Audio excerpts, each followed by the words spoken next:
American প্রবাসীদের মধ্যে ইতিহাস গড়েছেন নিউ ইয়র্কের শাহনেওয়াজ গ্রুপের প্রেসিডেন্ট শাহনেওয়াজ।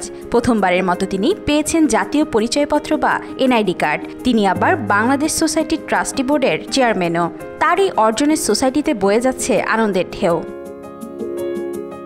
তবে এনআইডি কার্ড ও ভোটার রেজিস্ট্রেশন একই জিনিস নয়। ভোটার রেজিস্ট্রেশন করতে হলে অবশ্যই তার এনআইডি কার্ড থাকা লাগবে। এই এনআইডি কার্ড পাওয়ার আবেদনের সময়সীমা 28 অক্টোবর। এসব নিয়ে বিস্তারিত জানিয়েছেন শাহনেওয়াজ। আমি এনআইডির ব্যাপারে একটু কথা বলতে চাই। সেটা হলো যে অনেকের ভিতরে ভোটার রেজিস্ট্রেশন অ্যান্ড এনআইডি নিয়ে একটু কনফিউশন আছে। আসলে দুই জিনিস। এনআইডি আপনি সারা বছর যে কোনো সময় আপনি কনসুলেটে যেয়ে এখন এনআইডিকে তৈরি করতে পারবেন, কিন্তু এই মাসের অক্টোবর মাসের 28 তারিখ পর্যন্ত যদি আপনি এনআইডি নিতে পারেন তাহলে আপনি ভোটার রেজিস্ট্রেশনের জন্য কোয়ালিফাই হবেন।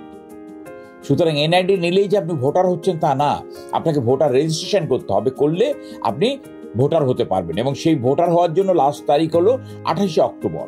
এরপরে কিন্তু সারা বছরই আপনি ওই এনআইডি নিতে পারবেন।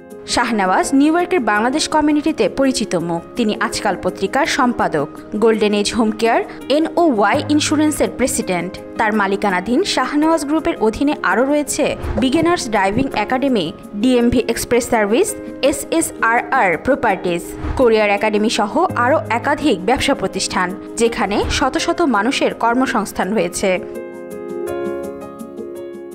ওয়াহিদা পারভীন ইশিতা, আজকাল।